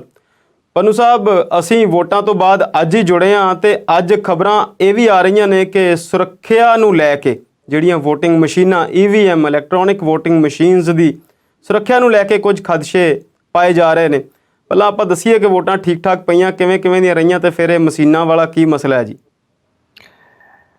ਵੋਟਾਂ ਠੀਕ ਨਿਭ ਗਈਆਂ। ਥੋੜ੍ਹੀਆਂ ਬਹੁਤੀਆਂ ਥਾਵਾਂ ਦੇ ਉੱਤੇ ਇੱਕਾ ਦੁੱਕਾ ਘਟਨਾਵਾਂ ਵਾਪਰੀਆਂ, ਕੁਝ ਪਰਚੇ ਦਰਜ ਹੋਏ, ਜੀ ਗਿੱਦੜਬਾਹਾ ਦੇ ਵਿੱਚ ਜਿਹੜੇ ਉਮੀਦਵਾਰ ਨੇ ਅਕਾਲੀ ਦਲ ਬਾਦਲ ਦੇ, ਉਹਦੇ ਭਰਾ ਦੇ ਉੱਤੇ ਪਰਚਾ ਕਤਲ ਦਾ ਦਰਜ ਹੋਇਆ। ਜੀ ਕੁਝ ਥਾਵਾਂ ਦੇ ਉੱਤੇ ਉਮੀਦਵਾਰਾਂ ਦੇ ਉੱਤੇ ਪਰਚੇ ਦਰਜ ਹੋਏ ਨੇ, ਕੁਝ ਥਾਵਾਂ ਦੇ ਉੱਤੇ ਪੈਸੇ ਵੰਡਦੇ ਵੀ ਫੜੇ ਗਏ ਆ। ਔਰ ਜਿਹੜੇ ਹਾਲਾਂਕਿ ਜਗਸੀਰ ਜੀਦਾ ਜੀ ਨੇ, ਜੀ ਉਹਨਾਂ ਦੀ ਇੱਕ ਬੋਲੀ ਆ ਕਿ ਆਪਣੇ 1200 ਦੀ ਭੇਡ ਵਿਕ ਗਈ ਤੇ ਜਿਹੜੀ ਵੋਟ ਆ ਉਹ ਵਿਕੀ 668 ਦੀ। ਮਤਲਬ ਭੇਡ ਦੀ ਕੀਮਤ ਜ਼ਿਆਦੀ ਆ, ਪਰ ਐਤਕੀ ਭੇਡਾਂ ਦੀ ਕੀਮਤ ਨੂੰ ਕੱਟ ਗਏ ਵੋਟਾਂ ਜਿਹੜੀਆਂ ਵੇਚਣ ਵਾਲੇ। ਮਾਲਵੇ ਦੀਆਂ ਕੁਝ ਸੀਟਾਂ ਦੇ ਉੱਤੇ ਦੁਆਬੇ ਵਾਲੀ ਇੱਕ ਸੀਟ ਦੇ ਉੱਤੇ 5000 ਤੋਂ ਲੈ ਕੇ 8000 ਤੱਕ ਵੋਟ ਵਿਕੀ। ਜੀ ਮਾਲਵੇ ਦੀਆਂ 2 ਸੀਟਾਂ ਦੇ ਉੱਤੇ ਇਹ ਜਿਹੜਾ ਮੁੱਲ ਸੀਗਾ ਉਹ 1500 ਤੋਂ ਲੈ ਕੇ 10000 ਰੁਪਏ ਤੱਕ ਗਿਆ। ਵਾਹ ਜੀ ਵਾਹ। ਹਾਲਾਂਕਿ ਉਹਨਾਂ ਸੀਟਾਂ ਦੇ ਉੱਤੇ ਓਵਰਆਲ ਜਿਹੜੀ ਵੋਟਿੰਗ ਆ ਉਹ ਬੜੀ ਹੋਈ। ਮੇਰੇ ਸਵਾਲ ਇਹ ਸੀਗਾ ਕਿ ਜੇ ਮੰਨ ਲਓ 10000 ਦੀ ਇੱਕ ਵੋਟ ਖਰੀਦੀ, ਮੈਂ ਜਿਹੜੇ ਦੱਸਣ ਵਾਲੇ ਸੀਗੇ ਸੋਰਸ, ਉਹਨਾਂ ਨੂੰ ਮੈਂ ਪੁੱਛਿਆ, ਮੈਂ ਕਿ ਕਿੰਨੀਆਂ ਖਰੀਦ ਲਈਆਂ ਹੋਣਗੀਆਂ ਕਿਤੇ? ਉਹ ਕਹਿੰਦੇ ਜੀ 2 ਕਰੋੜ ਰੁਪਈਆ ਅਖੀਰਲੇ 3 ਘੰਟਿਆਂ ਦੇ ਵਿੱਚ ਉਸ ਸੀਟ ਦੇ ਉੱਤੇ ਵੋਟਾਂ ਖਰੀਦਣ ਲਈ ਸੁੱਟਿਆ ਗਿਆ। ਵਾਹ ਜੀ। ਹੁਣ 2 ਕਰੋੜ ਕੋਈ ਮਾਤੜ ਤਾਂ ਨਹੀਂ ਨਾ ਸੁੱਟ ਸਕਦਾ, ਉਹੋ ਹੀ ਸੁੱਟੂਗਾ ਜਿਹਨੇ ਕੋਈ 500-700 ਕਰੋੜ ਰੁਪਈਆ ਰੇਤਾ ਰੂਤਾ ਵੇਚ ਕੇ ਬਣਾਇਆ ਜਾਂ ਦੂਜੇ ਤੀਜੇ ਪਾਸੇ ਤੋਂ ਕਿਤੋਂ ਨਾ ਕਿਤੇ ਜਿਹੜਾ ਉਹ ਬਣਾਇਆ। ਫਿਰ ਮੈਂ ਸਵਾਲ ਕੀਤਾ ਵੀ 10,000 ਰੁਪਈਆ ਦੇ ਕੇ ਕਿੰਨੀਆਂ ਵੋਟਾਂ ਖਰੀਦ ਲਈਆਂ ਹੋਣਗੀਆਂ? ਮੰਨ ਲਓ ਜੀ 1000 ਵੋਟ ਖਰੀਦ ਲਈ, 1500 ਖਰੀਦ ਲਈ, 2000 ਖਰੀਦ ਲਈ। ਜੇ ਵੋਟਾਂ ਧੜਾ ਧੜ ਦੂਜੇ ਪਾਸੇ ਪਈਆਂ ਹੋਈਆਂ ਨੇ ਪਹਿਲੇ ਰੂ, ਤੇ ਇੰਨੀਆਂ ਵੋਟਾਂ ਖਰੀਦ ਕੇ ਵੀ ਕੁਝ ਨਹੀਂ ਬਣਨਾ। ਜਾਂ ਤਾਂ ਉਹ ਮਾਰਜਨ ਘਟਾਉਣ ਦੇ ਯਤਨ ਨੇ, ਜਾਂ ਇਹ ਉਹਨਾਂ ਨੂੰ ਇਹ ਲੱਗਦਾ ਕਿ ਨੈਕ ਟੂ ਨੈਕ ਫਾਈਟ ਹੈ। ਜਿਹੜਾ 1000 ਵੋਟ ਖਰੀਦ ਗਿਆ ਜਾਂ 1500 ਵੋਟ ਖਰੀਦ ਗਿਆ ਉਹ ਫਾਇਦੇ 'ਚ ਰਹੂਗਾ। ਅਖੀਰਲੇ ਮੌਕੇ ਦੇ ਉੱਤੇ ਲਾਈਨਾਂ ਕਿਉਂ ਲੱਗਦੀਆਂ ਨੇ? ਇਹ ਕਿਹਾ ਜਾਂਦਾ ਕਿ ਜਿਹੜੇ ਮੁੱਲ ਵੇਚਣ ਵਾਲੇ ਆ ਵੋਟ, ਉਹ ਰੇਟ ਵਧਾਉਂਦੇ ਆ ਦਿਨ ਦੇ ਵੇਲੇ ਜੀ। ਉਹਨਾਂ ਦੇ ਨਾਲ ਸੌਦੇਬਾਜ਼ੀ ਸਵੇਰ ਤੋਂ ਸ਼ੁਰੂ ਹੋ ਜਾਂਦੀ ਹੈ। ਦੱਸੋ, ਉਹ ਕਹਿੰਦੇ ਨਾ, ਦੱਸੋ ਨਾ, ਕਰਦਿਆਂ ਕਰਾਉਂਦਿਆਂ ਸ਼ਾਮ ਤੱਕ, ਜਦੋਂ 6 ਵਜੇ ਤੱਕ ਜੇ ਵੋਟਾਂ ਨੇ ਤੇ 3 ਵਜੇ ਸੌਦਾ ਸਿਰੇ ਚੜ੍ਹਨ ਲੱਗਦਾ। ਅੱਧੇ ਪੌਣੇ ਘੰਟੇ ਦੇ ਵਿੱਚ ਸੌਦਾ ਫਿਰ ਉਹ ਸਿਰੇ ਚੜ੍ਹਦਾ, ਫਿਰ ਉਹ ਜਾ ਕੇ ਲਾਈਨਾਂ ਦੇ ਵਿੱਚ ਲੱਗਦੇ ਆ। ਇਹ ਨਹੀਂ ਗਾ ਕਿ ਜਿੰਨੇ ਲਾਈਨਾਂ ਦੇ ਵਿੱਚ ਲੇਟ ਲੱਗੇ ਹੋਏ ਆ ਸਾਰੇ ਉਹ ਵੇਚ ਕੇ ਆਏ ਵੋਟਾਂ, ਪਰ ਉਹਦੇ ਵਿੱਚ ਬਹੁਤ ਸਾਰੇ ਹੁੰਦੇ ਆ। ਇੱਕ ਐਸਪੈਕਟ ਇਹ ਵੀ ਆ। ਹਾਂਜੀ, ਤੋ ਜਿਹੜੇ ਜਿਨ੍ਹਾਂ ਨੇ ਇਹਨਾਂ ਵੋਟਾਂ ਦੇ ਮੁੱਲ ਲਏ ਹੁੰਦੇ ਆ, ਹੁਣ ਕੱਲ ਨੂੰ ਉਹ ਕੋਈ ਸ਼ਿਕਾਇਤ ਤਾਂ ਨਹੀਂ ਨਾ ਕਰ ਸਕਦੇ ਇਹਨਾਂ ਨੇਤਾਵਾਂ ਨੂੰ। ਇਸੇ ਕਰਕੇ ਇਹ ਨੇਤਾ ਲੋਕ ਉਹਨਾਂ ਥਾਵਾਂ ਦਾ ਕੁਛ ਨਹੀਂ ਕਰਾਉਂਦੇ, ਕੋਈ ਡਿਵੈਲਪਮੈਂਟ ਨਹੀਂ ਕਰਾਉਂਦੇ। ਇਸ ਕਰਕੇ ਨਹੀਂ ਕਰਵਾਉਂਦੇ, ਉਹ ਇਹ ਕਹਿੰਦੇ ਤੁਸੀਂ ਤਾਂ ਵੋਟਾਂ ਵੇਚੀਆਂ ਹੋਈਆਂ ਨੇ ਜੀ, ਤੁਸੀਂ ਤਾਂ ਆਪਣਾ ਵੋਟਾਂ ਦਾ ਮੁੱਲ ਪਹਿਲਾਂ ਹੀ ਲੈ ਲਿਆ। ਤੁਹਾਡੀਆਂ ਗਲੀਆਂ ਨਾਲੀਆਂ ਜਾਂ ਬਾਕੀ ਜਿਹੜੀ ਅਨਐਮਪਲੋਇਮੈਂਟ ਆ ਉਹਦਾ ਅਸੀਂ ਜੁਗਾੜ ਕਿਉਂ ਕਰੀਏ? ਤੇ ਇੱਕ ਗੱਲ ਜਿਹੜੀ ਜਦੋਂ ਦੀਆਂ ਇਹ EVM ਆਈਆਂ ਨੇ ਉਦੋਂ ਦਾ ਇਹਨਾਂ ਨੂੰ ਲੈ ਕੇ ਚਰਚਾ ਚੱਲਦਾ ਹੀ ਰਹਿੰਦਾ ਕਿਸੇ ਨਾ ਕਿਸੇ ਰੂਪ ਦੇ ਵਿੱਚ। ਇਹ ਵੱਡਾ ਸਵਾਲ ਰਹਿੰਦਾ ਕਿ ਕੀ EVM ਹੈਕ ਹੋ ਸਕਦੀਆਂ ਨੇ ਜਾਂ ਨਹੀਂ ਹੋ ਸਕਦੀਆਂ। ਇਸ ਤਰ੍ਹਾਂ ਹੈ, ਜਿਹੜਾ ਕੋਈ ਵੀ ਗੈਜਟ ਹੈ ਜਿਹੜਾ ਇਸ ਕਿਸਮ ਦਾ ਹੈ, ਨੈਟ ਦੇ ਨਾਲ ਜੋੜਿਆ ਜਾ ਸਕਦਾ ਜਾਂ ਜਿਹਦੇ ਵਿੱਚ ਚਿਪ ਲੱਗਿਆ, ਬਿਲਕੁਲ ਇਹ ਤਾਂ ਸਭ ਨੂੰ ਪਤਾ ਕਿ ਉਹ ਹੈਕ ਤਾਂ ਹੋ ਸਕਦਾ। ਹਾਲਾਂਕਿ ਜਦੋਂ EVM ਆਈਆਂ ਸੀ ਉਹਨੂੰ ਲੈ ਕੇ ਫਿਰ VVPAT ਮਸ਼ੀਨਾਂ ਆਈਆਂ, ਹੁਣ VVPAT ਮਸ਼ੀਨਾਂ ਜਿਹੜੀਆਂ ਆਈਆਂ, ਜਿਹੜੀਆਂ ਕਿ ਜਦੋਂ ਤੁਸੀਂ ਵੋਟ ਪਾਉਣੇ ਆ ਉਹ ਤੁਹਾਡੇ ਸਕਰੀਨ ਦੇ ਉੱਤੇ ਦਿਸਦਾ ਚੋਣ ਨਿਸ਼ਾਨ, ਕਿਹਨੂੰ ਤੁਸੀਂ ਵੋਟ ਪਾਈ ਆ ਜੀ। ਬਿਲਕੁਲ, ਕੁਝ ਲੋਕ ਕਹਿੰਦੇ ਆ ਕਿ ਉੱਥੋਂ ਵੀ ਜਾ ਕੇ ਅੱਗੇ ਹੋ ਜਾਂਦਾ। ਐਕਚੁਅਲੀ ਕੀ ਆ ਕਿ ਜਿਹੜੀਆਂ ਮਸ਼ੀਨਾਂ ਇਹ ਬਦਲੀਆਂ ਜਾਂਦੀਆਂ ਨੇ ਨਾ, ਉਹ ਬਦਲੀਆਂ ਕਿਵੇਂ ਜਾਂਦੀਆਂ ਨੇ, ਉਹਦੇ ਬਦਲਣ ਦਾ ਜਿਹੜਾ ਤਰੀਕਾ ਇੱਕ ਜਿਹੜੇ ਕੋਈ ਜਾਣਕਾਰ ਦੱਸ ਰਹੇ ਸੀਗੇ ਕਿ ਸੇਮ ਨੰਬਰ ਦੇ ਟਰੱਕ ਖੜੇ ਕਰ ਲਏ ਜਾਂਦੇ। ਪੰਜਾਬ 'ਚ ਨਹੀਂ ਗਾ ਇਹ, ਮੈਂ ਦੱਸਦਾ, ਇਹ ਪੰਜਾਬ ਦੀ ਗੱਲ ਨਹੀਂ ਗੀ, ਇਹ ਹੋਰ ਸੂਬੇ ਦੀ ਗੱਲ ਆ ਜਿੱਥੇ ਬਦਲੀਆਂ ਜਾਂਦੀਆਂ ਨੇ। ਪੰਜਾਬ ਦੇ ਵਿੱਚ ਉਮੀਦਵਾਰ ਸੁਚੇਤ ਨੇ, ਪੰਜਾਬ ਦੇ ਵਿੱਚ ਉਹਨਾਂ ਦੇ ਵਾਲੰਟੀਅਰ ਸੁਚੇਤ ਨੇ। ਇੱਥੇ ਅਜਿਹਾ ਨਹੀਂ ਹੋ ਸਕਦਾ। ਪਰ ਕੀਤਾ ਕੀ ਜਾਂਦਾ, ਸੇਮ ਨੰਬਰ ਦੇ 2 ਟਰੱਕ ਆ ਗਏ। ਜਿਹੜਾ ਇੱਕ ਟਰੱਕ ਆ ਉਹਦੇ ਵਿੱਚ ਮਸ਼ੀਨਾਂ ਭਰ ਕੇ ਰੱਖ ਲੀਆਂ ਆਪਣੇ ਮਨਪਸੰਦ ਦੀਆਂ, ਕਿੰਨੀਆਂ ਦੂਜੇ ਨੂੰ ਪਾਉਣੀਆਂ, ਕਿੰਨੀਆਂ ਆਪਣੇ ਆਪ ਨੂੰ ਪਾਉਣੀਆਂ। ਜਦੋਂ ਉਹ ਟਰੱਕ ਮਸ਼ੀਨਾਂ ਲੈ ਕੇ ਜਾਂਦੇ ਆ, ਜਿਹਦੇ ਵਿੱਚ ਅਸਲੀ ਮਸ਼ੀਨਾਂ ਪਈਆਂ ਨੇ ਉਹ ਗਾਇਬ ਕਰਤਾ, ਦੂਜਾ ਉਹਦੇ ਵਿੱਚ ਲਾਈਨ ਦੇ ਵਿੱਚ ਜਿਹੜਾ ਉਹ ਵਾੜ ਦਿੱਤਾ ਜੀ। ਤੇ ਇਦਾਂ ਉਹ ਮਸ਼ੀਨਾਂ ਉੱਥੋਂ ਇਹ ਹੇਰਾਫੇਰੀ ਹੁੰਦੀ ਆ। ਇਉਂ ਹੇਰਾਫੇਰੀ ਹੋ ਸਕਦੀ ਆ, ਮੈਂ ਇਹ ਨਹੀਂ ਕਹਿੰਦਾ ਕਿ ਬਾਕੀ ਜਿੱਥੇ ਪਈਆਂ ਨੇ ਉੱਥੇ ਨਹੀਂ ਹੋ ਸਕਦੀ, ਪਰ ਕੱਲੀ ਮਸ਼ੀਨ ਦੇ ਉੱਤੇ ਜਾਣਾ ਪਊਗਾ। ਇਹ ਨਹੀਂ ਹੋ ਸਕਦਾ ਕਿ ਤੁਸੀਂ ਇੱਕ ਜਗ੍ਹਾ ਤੋਂ ਸੈੱਟ ਕੀਤਾ ਤੇ ਸਾਰਾ ਹੀ ਸੈੱਟ ਹੋ ਗਿਆ, ਅਨਲੈਸ ਜਿੱਥੇ ਉਹ ਮਸ਼ੀਨਾਂ ਬਣੀਆਂ ਉੱਥੋਂ ਸੈਟਿੰਗ ਹੋ ਕੇ ਨਹੀਂ ਆਈ। ਉੱਥੋਂ ਸੈਟਿੰਗ ਹੋ ਕੇ ਆਉਣ ਦੇ ਚਾਂਸਸ ਘੱਟ ਨੇ ਜੀ। ਇੱਦਾਂ ਬਦਲੀਆਂ ਜਾਂਦੀਆਂ ਨੇ ਮਸ਼ੀਨਾਂ। ਇੱਥੇ ਰਾਤ ਕੋਈ 10 ਵਜੇ ਦੇ ਕਰੀਬ ਪਤਾ ਇਹ ਲੱਗਿਆ ਕਿ ਪਟਿਆਲੇ ਦੇ ਵਿੱਚ ਮਹਿੰਦਰਾ ਕਾਲਜ ਪੈਂਦਾ, ਕੁਝ ਮਸ਼ੀਨਾਂ ਤਾਂ ਇੱਥੇ ਜਿਹੜੀਆਂ ਪਈਆਂ ਨੇ ਪੋਲੋ ਗਰਾਊਂਡ, ਜੀ ਕੁਝ ਉੱਥੇ ਬਹੁਤ ਪ੍ਰੋਪਰ ਸੁਰੱਖਿਆ ਹੈ। ਜਿਹੜਾ ਚੋਣ ਕਮਿਸ਼ਨ ਹੈ ਉਹਦੇ ਹੁਕਮਾਂ ਦੇ ਮੁਤਾਬਕ 3 ਲੇਅਰ ਦੀ ਸੁਰੱਖਿਆ ਚਾਹੀਦੀ ਹੈ ਜੀ ਮਸ਼ੀਨਾਂ ਨੂੰ। ਜੀ ਇੱਕ ਕੰਧ ਦੇ ਬਾਹਰ ਵਾਲੇ ਪਾਸੇ, ਇੱਕ ਕੰਧ ਦੇ ਅੰਦਰਲੇ ਪਾਸੇ, ਤੇ ਇੱਕ ਸੁਰੱਖਿਆ ਜਿੱਥੇ ਮਸ਼ੀਨਾਂ ਪਈਆਂ ਨੇ। ਜੀ ਜਿਹੜੀਆਂ ਮਸ਼ੀਨਾਂ ਜਿੱਥੇ ਪਈਆਂ ਨੇ ਉੱਥੇ ਸੀਸੀਟੀਵੀ ਕੈਮਰੇ ਲੱਗੇ ਹੋਣੇ ਚਾਹੀਦੇ ਆ। ਸਾਰੀਆਂ ਮਸ਼ੀਨਾਂ ਸੀਸੀਟੀਵੀ ਕੈਮਰਿਆਂ ਦੇ ਵਿੱਚ ਕਵਰ ਹੋਣੀਆਂ ਚਾਹੀਦੀਆਂ ਨੇ। ਉਹਨਾਂ ਸੀਸੀਟੀਵੀ ਕੈਮਰਿਆਂ ਦਾ ਐਕਸੈਸ ਜਿਹੜਾ ਹੈ ਉਹ ਜਿਹੜੇ SSP, deputy commissioner, SDM plus ਜਿਹੜੇ ਕੈਂਡੀਡੇਟ ਨੇ ਉਹਨਾਂ ਕੋਲੇ ਹੁੰਦਾ, ਕਿ ਜੀ ਉਹਨਾਂ ਦੇ ਕੈਂਡੀਡੇਟ ਵੀ ਕਿਸੇ ਵੇਲੇ ਵੀ ਦੇਖ ਸਕਣ। ਜੇ ਕੈਂਡੀਡੇਟ ਉੱਥੇ ਗੇੜਾ ਕੱਢਣਾ ਚਾਹਣ ਤੇ ਉਹ ਗੇੜਾ ਕੱਢ ਸਕਦੇ ਆ, ਕੋਈ ਹੋਰ ਨਹੀਂ ਜਾ ਸਕਦਾ, ਕੈਂਡੀਡੇਟ ਦੇ ਨਾਲ ਉਹਨਾਂ ਦਾ ਕੋਈ ਵਿਅਕਤੀ ਨਹੀਂ ਜਾ ਸਕਦਾ। ਜੀ ਇਹ 10 ਵਜੇ ਦੀ ਗੱਲ ਹੈ, 10:10 ਹੋਏ ਹੋਣਗੇ। ਇਹ ਪਤਾ ਲੱਗਿਆ ਕਿ ਮਹਿੰਦਰਾ ਕਾਲਜ ਦੇ ਵਿੱਚ ਅੱਜ ਮਸ਼ੀਨਾਂ ਲਿਆ ਕੇ ਰੱਖੀਆਂ ਗਈਆਂ ਨੇ, ਉੱਥੇ ਸੀਸੀਟੀਵੀ ਕੈਮਰੇ ਹੈ ਨਹੀਂਗੇ। ਜੀ ਉੱਥੇ ਲਾਈਟ ਵੀ ਲਗਭਗ ਬਹੁਤ ਡਿਮ ਹੈ, ਉਹ ਫਲੈਸ਼ ਕਰ ਰਹੀ ਹੈ ਲਾਈਟ, ਕਦੀ ਜਗ ਪੈਂਦੀ ਆ ਕਦੀ ਬੁੱਝ ਜਾਂਦੀ ਆ, ਤੇ 2 ਜਣੇ ਸਿਰਫ ਮੇਨ ਗੇਟ ਦੇ ਉੱਤੇ ਖੜੇ, ਅੰਦਰ ਕੋਈ ਨਹੀਂ ਹੈਗਾ, ਨਾ ਜੀ ਕੋਈ ਬਾਹਰ ਲੇਅਰ ਹੈ, ਨਾ ਕੰਧ ਦੇ ਅੰਦਰ ਲੇਅਰ ਹੈ, ਨਾ ਮਸ਼ੀਨਾਂ ਦੇ ਕੋਲੇ ਲੇਅਰ ਹੈ। ਮੇਰੇ ਘਰ ਤੋਂ ਬਹੁਤਾ ਦੂਰ ਨਹੀਂਗਾ, ਮੈਂ ਜਾ ਕੇ ਦੇਖਿਆ ਤੇ ਲਾਈਵ ਉਹ ਉਥੋਂ ਕਰ ਦਿੱਤਾ ਜੀ ਵੀ ਆ ਇੱਥੇ ਤਾਂ ਆਹ ਹਾਲਾਤ ਬਣੇ ਹੋਏ ਨੇ। ਜੀ 2 ਜਣੇ ਸਿਰਫ ਗੇਟ ਦੇ ਉੱਤੇ ਖੜੇ ਨੇ। ਚਲੋ ਅੰਦਰ ਤਾਂ ਮੈਂ ਨਹੀਂ ਜਾ ਸਕਦਾ ਸੀਗਾ ਕਿਉਂਕਿ ਉੱਥੇ ਸਿਰਫ ਕੈਂਡੀਡੇਟ ਅੰਦਰ ਜਾ ਸਕਦੇ ਨੇ ਮਸ਼ੀਨਾਂ ਦੇ ਕੋਲੇ, ਪਰ ਦੱਸਿਆ ਇਹ ਗਿਆ ਕਿਉਂਕਿ ਉੱਥੇ ਕੈਂਡੀਡੇਟ ਪਹੁੰਚ ਗਏ। ਜੀਤਪਾਲ ਸਿੰਘ ਕੋਹਲੀ ਹੋਰੀ ਪਹੁੰਚ ਗਏ, ਇੱਕ ਅਕਾਲੀ ਦਲ ਅੰਮ੍ਰਿਤਸਰ ਤੋਂ ਕੈਂਡੀਡੇਟ ਸਨ ਪਟਿਆਲੇ ਤੋਂ, ਉਹ ਪਹੁੰਚ ਗਏ। ਜੀ ਉਹਨਾਂ ਨੇ ਅੰਦਰ ਜਾ ਕੇ ਵੇਖ ਕੇ ਆ ਕੇ ਦੱਸਿਆ ਕਿ ਅੰਦਰ ਕੋਈ ਸੀਸੀਟੀਵੀ ਕੈਮਰਾ ਅਜੇ ਨਹੀਂ ਲੱਗਿਆ, ਇੰਸਟਾਲ ਕੀਤੇ ਜਾ ਰਹੇ। ਜੀ ਹੁਣ ਜਦੋਂ ਤੁਹਾਨੂੰ ਪਤਾ ਹੈ ਕਿ ਜਿੱਥੇ ਤੁਸੀਂ ਮਸ਼ੀਨਾਂ ਰੱਖਣੀਆਂ ਨੇ ਕਿਹੜੇ ਕਿਹੜੇ ਜਗ੍ਹਾ ਦੇ ਉੱਤੇ ਰੱਖਣੀਆਂ ਨੇ, ਇਹ ਤਾਂ ਹੈ ਨਹੀਂਗਾ ਨਾ ਵੀ ਇੱਥੇ ਨਹੀਂ ਤਾਂ ਚਲੋ ਫਲਾਣੇ ਜਗ੍ਹਾ ਤੇ ਲੈ ਚਲੋ, ਉਹ ਤਾਂ ਆਇਡੈਂਟੀਫਾਈ ਪਹਿਲਾਂ ਕੀਤੇ ਹੁੰਦੇ ਆ। ਉਹਨਾਂ ਥਾਵਾਂ ਦੇ ਉੱਤੇ ਪਹਿਲਾਂ ਸੀਸੀਟੀਵੀ ਕੈਮਰੇ ਲਗਾ ਕੇ ਪੂਰਾ ਪ੍ਰਬੰਧ ਲਾਈਟ ਵਗੈਰਾ ਦਾ ਕਰਕੇ ਕਿਉਂ ਨਹੀਂ ਰੱਖਿਆ ਗਿਆ? ਚਲੋ ਮੰਨ ਲਓ ਮਸ਼ੀਨਾਂ ਵੱਧ ਗਈਆਂ ਜਾਂ ਕੋਈ ਹੋਰ ਪ੍ਰੋਬਲਮ ਆ ਗਈ, ਘੱਟੋ ਘੱਟ ਉੱਥੇ ਸੁਰੱਖਿਆ ਤਾਂ ਪੂਰੀ ਹੋਣੀ ਚਾਹੀਦੀ ਹੈ। ਜੀ ਡਿਪਟੀ ਕਮਿਸ਼ਨਰ ਸਾਹਿਬ ਨੂੰ 2 ਵਾਰੀ ਰਾਤ ਜਿਹੜਾ ਉਹ ਫੋਨ ਮੇਰੇ ਸਾਹਮਣੇ ਕੀਤਾ ਗਿਆ। ਇੱਕ ਫੋਨ ਉਹਨਾਂ ਦਾ ਉਸ ਜਿਹੜੀ ਮੈਂ ਲਾਈਵ ਵੀਡੀਓ ਕੀਤੀ ਉਹਦੇ ਵਿੱਚ ਵੀ ਹੈ। ਉਹ ਕਹਿੰਦੇ ਮੈਂ ਕੋਹਲੀ ਸਾਹਿਬ ਨੇ ਕਿਹਾ ਕਿ ਮੈਂ ਘੰਟਾ ਪਹਿਲਾਂ ਫੋਨ ਕੀਤਾ ਸੀ, ਉਹ ਕਹਿੰਦੇ ਹਾਂ ਕੋਈ ਨਹੀਂ ਮੈਂ ਕਰ ਰਿਹਾ, ਮੈਂ ਕਰਾ ਰਿਹਾ। ਬੜਾ ਈਜ਼ੀ ਲੈ ਰਹੇ ਹੋ ਉਸ ਚੀਜ਼ ਨੂੰ ਕਿ ਕੋਈ ਜਿੱਦਾਂ ਕੁਝ ਹੋਇਆ ਹੀ ਨਹੀਂ ਹੁੰਦਾ, ਕਿਉਂਕਿ ਆਫਟਰ ਆਲ ਲੋਕਾਂ ਦੇ ਵਿਸ਼ਵਾਸ ਦੇ ਨਾਲ ਇਹ ਧੋਖਾ ਸਿੱਧਮ ਸਿੱਧਾ ਉਹ ਵੀਡੀਓ ਵਾਇਰਲ ਹੋ ਗਈ। ਉਹਦੇ ਨਾਲ ਪੂਰੇ ਪੰਜਾਬ ਦੇ ਵਿੱਚ ਚੋਣ ਲੜ ਰਹੇ ਜਿਹੜੇ ਉਮੀਦਵਾਰ ਨੇ ਉਹਨਾਂ ਦੇ ਵਲੰਟੀਅਰਾਂ ਦੇ ਵਿੱਚ, ਉਮੀਦਵਾਰਾਂ ਦੇ ਵਿੱਚ ਇੱਕ ਖਲਬਲੀ ਤਾਂ ਰਾਤ ਦੀ ਮਚੀ ਆ। ਕਿਸੇ ਨੇ ਇਹਨਾਂ ਚੀਜ਼ਾਂ ਵੱਲ ਧਿਆਨ ਨਹੀਂ ਦਿੱਤਾ ਜੀ ਕਿ ਉੱਥੇ ਕੀ ਸੀਸੀਟੀਵੀ ਕੈਮਰੇ ਲੱਗੇ ਹੋਏ ਨੇ, ਉੱਥੇ ਲਾਈਟ ਦਾ ਪ੍ਰੋਪਰ ਪ੍ਰਬੰਧ ਹੈ, ਜਿਹੜੀ 3 ਲੇਅਰ ਸਿਕਿਉਰਿਟੀ ਹੈ ਉਹਦੇ ਬਾਰੇ ਦੇ ਵਿੱਚ ਲੋਕਾਂ ਨੂੰ ਨਹੀਂ ਸੀ ਪਹਿਲਾਂ ਪਤਾ ਕਿ 3 ਲੇਅਰ ਦੀ ਸਿਕਿਉਰਿਟੀ ਉੱਥੇ ਹੋਣੀ ਜ਼ਰੂਰੀ ਹੈ। ਇਹਦੇ ਨਾਲ ਇੰਨਾ ਕੁ ਹੋਇਆ, ਹੁਣ ਇਹ ਨਹੀਂ ਕਿਹਾ ਜਾ ਸਕਦਾ ਕਿ ਇੱਥੇ ਕੋਈ ਬਦਲੀਆਂ ਤਾਂ ਨਹੀਂ ਗਈਆਂ, ਛੇੜਛਾੜ ਤਾਂ ਨਹੀਂ ਕੀਤੀ ਗਈ, ਸੰਭਾਵਨਾ ਹੋ ਸਕਦੀ ਹੈ। ਮਹਿੰਦਰਾ ਕਾਲਜ ਬਹੁਤ ਵੱਡਾ, ਉਹਦੇ 3-4 ਗੇਟ ਨੇ, ਇੱਕੋ ਗੇਟ ਦੇ ਉੱਤੇ 2 ਜਾਣੇ ਖੜੇ, ਬਾਕੀ ਗੇਟ ਤਾਂ ਬੰਦ ਤਾਂ ਹੈਗੇ ਨੇ, ਉਹ ਤਾਂ ਟੱਪਣੇ ਬੜੇ ਸੌਖੇ ਨੇ, ਟੱਪ ਕੇ ਅੰਦਰ ਕੋਈ ਵੀ ਜਾ ਸਕਦਾ। ਜਿੰਦਰਾ ਨਹੀਂ ਲੱਗਿਆ, ਉੱਥੇ ਜਾ ਕੇ ਮਸ਼ੀਨਾਂ ਦੇ ਵਿੱਚ ਅਦਲਾ ਬਦਲੀ ਕਰ ਸਕਦਾ, ਉਹਨਾਂ ਦੇ ਵਿੱਚ ਕੋਈ ਵੀ ਜਿਹੜੀ ਉਹ ਚੇਂਜਸ ਕਰ ਸਕਦਾ।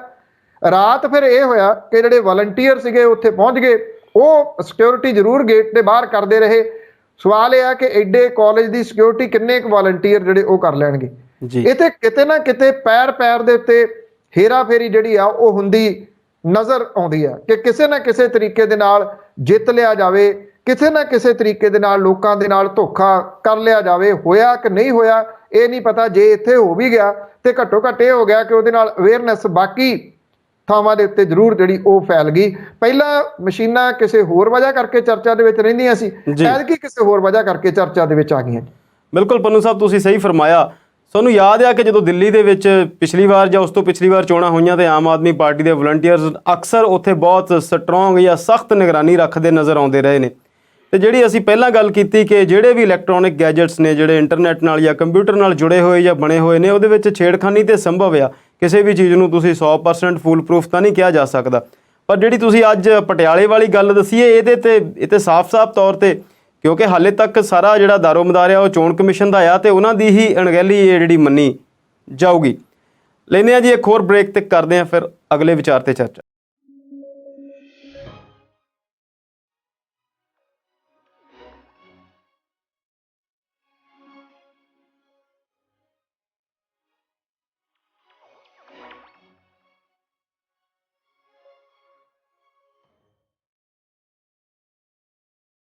ਸਵਾਗਤ ਹੈ ਜੀ ਇੱਕ ਵਾਰ ਫਿਰ ਤੋਂ ਪ੍ਰੋਗਰਾਮ ਦੇਖ ਰਹੇ ਹਾਂ ਵਿਚਾਰ ਚਰਚਾ। ਪੰਨੂ ਸਾਹਿਬ, ਅਸੀਂ ਭਾਰਤ ਦੀਆਂ ਚੋਣਾਂ ਦੀਆਂ ਜਾਂ ਪੰਜਾਬ ਦੀਆਂ ਚੋਣਾਂ ਦੀ ਗੱਲ ਕੀਤੀ।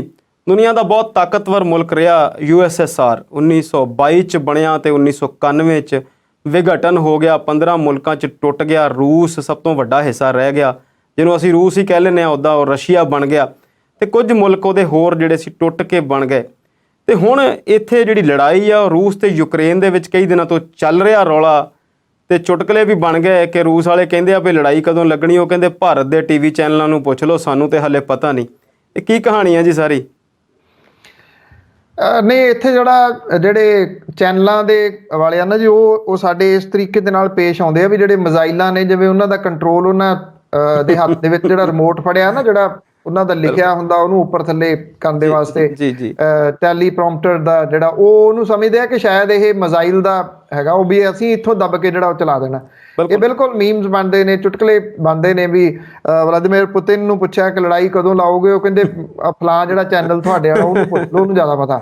ਬਿਲਕੁਲ ਜੀ। ਤੋ ਇਹ ਵੈਸੇ ਕਿਉਂਕਿ ਗੱਲ ਕਰਨੀ ਇਸ ਕਰਕੇ ਜ਼ਰੂਰੀ ਸਮਝੀ ਕਿ ਵਿਸ਼ਵ ਦੇ ਉੱਤੇ ਇਹਦਾ ਅਸਰ ਬਹੁਤ ਵੱਡਾ ਪੈਣਾ ਜੇ ਇਹ ਲੜਾਈ ਜਿਹੜੀ ਉਹ ਲੱਗਦੀ ਹੈ, ਜਿਹੜੀ ਕਿ ਸੰਭਾਵਨਾ ਬਣਦੀ ਤੁਰੀ ਜਾ ਰਹੀ ਹੈ। ਯੂਕਰੇਨ ਦੀਆਂ ਜਿਹੜੀਆਂ ਸਰਹੱਦਾਂ ਨੇ ਉਹਦੇ ਉੱਤੇ ਰਸ਼ੀਆ ਦੀ ਫੌਜ ਦੀ ਤੈਨਾਤੀ ਨੂੰ ਲੈ ਕੇ ਜਿਹੜਾ ਚੱਲ ਰਿਹਾ ਤਣਾਅ ਆ, ਉਹਦੇ ਵਿੱਚ ਰੂਸੀ ਰਾਸ਼ਟਰਪਤੀ ਨੇ ਇੱਕ ਵੱਡਾ ਸਟੈਪ ਚੁੱਕਿਆ ਜੀ। ਉਹਨਾਂ ਨੇ ਪੂਰਬੀ ਯੂਕਰੇਨ ਦਾ ਜਿਹੜਾ ਲੋਹਾਂਸਕ ਤੇ ਡੋਨੇਟਸਕ ਪ੍ਰਾਂਤ ਹੈ, ਇਹਨੂੰ ਆਜ਼ਾਦ ਦੇਸ਼ ਦੇ ਤੌਰ ਦੇ ਉੱਤੇ ਮਾਨਤਾ ਦੇ ਦਿੱਤੀ ਹੈ ਜੀ। ਬਿਲਕੁਲ, ਇਹ ਬੜਾ ਵੱਡਾ ਸਟੈਪ ਆ ਜੀ। ਉਹਨੇ ਟੋਟੇ ਕਰਤੇ ਇੱਕ ਕਿਸਮ ਦੇ ਨਾਲ ਯੂਕਰੇਨ ਦੇ, ਔਰ ਰਸ਼ੀਅਨ ਜਿਹੜੇ ਫੌਜੀ ਨੇ ਉਹਨਾਂ ਨੂੰ ਉੱਥੇ ਸ਼ਾਂਤੀ ਬਣਾਏ ਰੱਖਣ ਦੇ ਹੁਕਮ ਦਿੱਤੇ ਗਏ ਆ।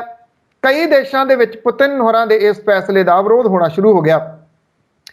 ਇੱਕ ਪਾਸੇ ਅਮਰੀਕਾ ਸਣੇ ਕਈ ਦੇਸ਼ਾਂ ਨੇ ਇਹਨੂੰ ਅੰਤਰਰਾਸ਼ਟਰੀ ਸਮਝੌਤਿਆਂ ਦੀ ਉਲੰਘਣਾ ਦੱਸਿਆ, ਦੂਜੇ ਪਾਸੇ ਚਾਈਨਾ ਤੇ ਭਾਰਤ ਇਸ ਵਿਵਾਦ ਦੇ ਉੱਤੇ ਨਿਊਟਰਲ ਨੇ। ਦੋਨਾਂ ਨੇ ਇਸ ਮਾਮਲੇ ਦੇ ਵਿੱਚ ਕਿਸੇ ਦਾ ਪੱਖ ਨਹੀਂ ਲਿਆ।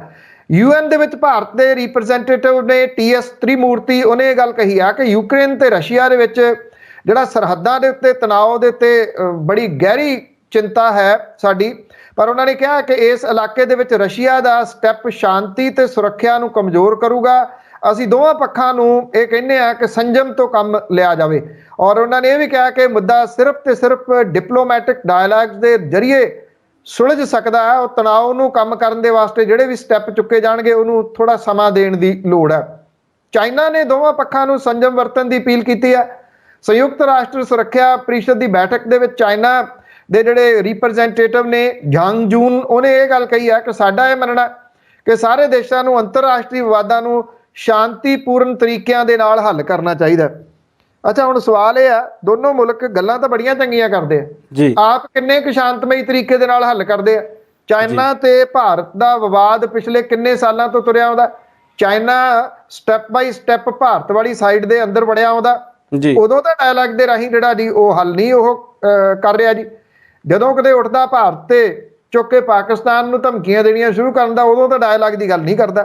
ਖੈਰ, ਵਾਈਟ ਹਾਊਸ ਦੇ ਵਿੱਚ ਇਹ ਦੱਸਿਆ ਗਿਆ ਕਿ ਬਾਈਡਨ ਨੇ ਯੂਕਰੇਨ ਦੇ ਜਿਹੜੇ ਪੂਰਬੀ ਖੇਤਰ ਨੇ ਉਹਨਾਂ ਨੂੰ ਮਾਨਤਾ ਆਜ਼ਾਦ ਵਜੋਂ ਦੇਣ ਦੇ ਪੁਤਿਨ ਦੇ ਫੈਸਲੇ ਦੀ ਨਿੰਦਿਆ ਕੀਤੀ ਹੈ। ਅਮਰੀਕਨ ਰਾਸ਼ਟਰਪਤੀ ਨੇ ਯੂਕਰੇਨ ਰਾਸ਼ਟਰਪਤੀ ਵਲੋਦੀਮੀਰ ਜ਼ੈਲੈਂਸਕੀ ਨੂੰ ਇਹ ਗੱਲ ਕਹੀ ਹੈ ਕਿ ਅਮਰੀਕਾ ਆਪਣੇ ਸਹਿਯੋਗੀਆਂ ਦੇ ਨਾਲ ਮਿਲ ਕੇ ਇਹਦਾ ਜਵਾਬ ਦੇਊਗਾ, ਮਤਲਬ ਕਿ ਨੈਟੋ ਜਿਹੜੀਆਂ ਫੋਰਸਿਸ ਨੇ ਉਹ ਤਿਆਰ ਨੇ ਜੀ। ਅਸਲ ਜਿਹੜੀ ਸਮੱਸਿਆ ਹੈ ਨਾ ਜੀ, ਉਹ ਕਿੱਥੋਂ ਸਟਾਰਟ ਹੁੰਦੀ ਹੈ? ਉਹ ਸਟਾਰਟ ਹੀ ਇੱਥੋਂ ਹੁੰਦੀ ਹੈ ਕਿ ਯੂਕਰੇਨ ਜਿਹੜਾ ਉਹ ਨੈਟੋ ਦਾ ਸਾਥੀ ਨਾ ਬਣੇ। ਸਾਰੀ ਸਮੱਸਿਆ ਦੀ ਜੜ ਹੈ, ਕਿਉਂਕਿ ਜੇ ਯੂਕਰੇਨ ਨੈਟੋ ਦਾ ਸਾਥ ਦਿੰਦਾ ਤੇ ਉਹਦੇ ਨਾਲ ਰਸ਼ੀਆ ਨੂੰ ਇਹ ਲੱਗਦਾ ਹੈ ਕਿ ਮੇਰੇ ਸਿਰ ਦੇ ਉੱਤੇ ਆ ਕੇ ਨੈਟੋ ਬੈਠ ਜਾਊਗਾ ਜੀ। ਉਹ ਯੂਕਰੇਨ ਦੇ ਰਾਹੀਂ ਜਦੋਂ ਚਾਹੂਗਾ ਰਸ਼ੀਆ ਦੇ ਉੱਤੇ ਹਮਲਾ ਕਰ ਲੂਗਾ। ਜਦੋਂ ਕਿ ਜਿਹੜਾ ਨੈਟੋ ਫੋਰਸਸ ਨੇ ਉਹ ਇਹ ਸਮਝਦੀਆਂ ਨੇ ਕਿ ਜੇ ਯੂਕਰੇਨ ਨੂੰ ਨਾਲ ਰਲਾ ਲਿਆ ਜਾਂਦਾ ਤਾਂ ਉਹ ਇਸ ਖਿੱਤੇ ਦੇ ਵਿੱਚ ਨਾ ਸਿਰਫ ਰਸ਼ੀਆ ਬਲਕਿ ਚਾਈਨਾ ਨੂੰ ਕੰਟਰੋਲ ਕਰਨ ਦੇ ਵਾਸਤੇ ਵੀ ਕਈ ਸਟੈਪ ਜਿਹੜਾ ਉਹ ਅੱਗੇ ਵੱਧ ਸਕਦਾ। ਇਸ ਕਰਕੇ ਚਾਈਨਾ ਅਜੇ ਵੇਟ ਐਂਡ ਵਾਚ ਦੀ ਰਣਨੀਤੀ ਦੇ ਤਹਿਤ ਹੈ, ਜਦੋਂ ਕਿ ਰਸ਼ੀਆ ਨੂੰ ਇਹ ਲੱਗਦਾ ਕਿ ਇਦੋਂ ਪਹਿਲਾਂ ਕਿ ਨੈਟੋ ਉਹਦੇ ਸਿਰ ਦੇ ਉੱਤੇ ਆ ਕੇ ਬੈਠ ਜਾਵੇ, ਉਹ ਇਹਦਾ ਹੱਲ ਇਸ ਤਰੀਕੇ ਨਾਲ ਕੱਢਣਾ ਚਾਹੁੰਦਾ ਕਿ ਉਹਦੇ ਟੋਟੇ ਜਿਹੜੇ ਨੇ ਉਹ ਛੋਟੇ ਛੋਟੇ ਕਰ ਦਿੱਤੇ ਜਾਣ। ਅਮਰੀਕਨ ਜਿਹੜੇ ਵਿਦੇਸ਼ ਮੰਤਰੀ ਨੇ ਐਂਟਨੀ ਬਲਿੰਕਨ, ਉਹਨਾਂ ਨੇ ਇਹ ਗੱਲ ਕਹੀ ਆ ਕਿ ਪੁਤਿਨ ਨੇ ਗਲਤ ਫੈਸਲਾ ਲਿਆ ਔਰ ਧਮਕੀ ਤੇ ਜਿਹੜਾ ਫੋਰਸ ਹੈ ਅਸੀਂ ਇਹਦੇ ਨਾਲ ਕਿਸੇ ਇੱਕ ਰਾਜ ਨੂੰ ਮਾਨਤਾ ਨਹੀਂ ਦੇਵਾਂਗੇ। ਅਸੀਂ ਯੂਕਰੇਨ ਦੇ ਨਾਲ ਜਿਹੜਾ ਉਹ ਖੜੇ ਆ। UN ਦੇ ਸੈਕਟਰੀ ਜਿਹੜੇ ਨੇ ਐਂਟੋਨੀਓ ਗੁਟਰੇਸ, ਉਹਨੇ ਇਹ ਗੱਲ ਕਹੀ ਆ ਕਿ ਰਸ਼ੀਆ ਦੇ ਫੈਸਲੇ ਨੇ ਯੂਕਰੇਨ ਦੀ ਖੇਤਰੀ ਅਖੰਡਤਾ ਦੇ ਉੱਤੇ ਹਮਲਾ ਕੀਤਾ ਤੇ ਸੰਯੁਕਤ ਰਾਸ਼ਟਰ ਯੂਕਰੇਨ ਦਾ ਪੂਰੇ ਤਰੀਕੇ ਦੇ ਨਾਲ ਸਮਰਥਨ ਕਰਦਾ ਜੀ। UNO ਐਕਚੁਅਲੀ ਜਿਹੜਾ ਜਦੋਂ ਜਿਹੜੀਆਂ ਨੈਟੋ ਫੋਰਸਸ ਬਣੀਆਂ ਨੇ, ਜਦੋਂ ਬੁਸ਼ ਹੋਰਾਂ ਦੇ ਟਾਈਮ ਦੇ ਉੱਤੇ ਜੇ ਆਪਾਂ ਦੇਖੀਏ ਜੀ, ਤਾਂ ਇਹਨਾਂ ਨੇ UNO ਨੂੰ ਕਮਜ਼ੋਰ ਕਰ ਦਿੱਤਾ ਜੀ। ਨੈਟੋ ਨੇ, ਅਮਰੀਕਾ ਨੇ ਇੱਕ ਥਾਣੇਦਾਰ ਦਾ ਰੋਲ ਨਿਭਾਇਆ ਔਰ ਕਦੀ ਇਰਾਕ ਭੰਨਣ ਤੁਰ ਪਿਆ, ਕਦੀ ਕਿਸੇ ਪਾਸੇ ਨੂੰ ਇਧਰ ਅਫਗਾਨਿਸਤਾਨ ਦੇ ਵਿੱਚ ਕਿੰਨੇ ਸਾਲ ਲਾ ਕੇ ਜਿਹੜਾ ਦੀ ਉਹ ਤੁਰ ਪਿਆ।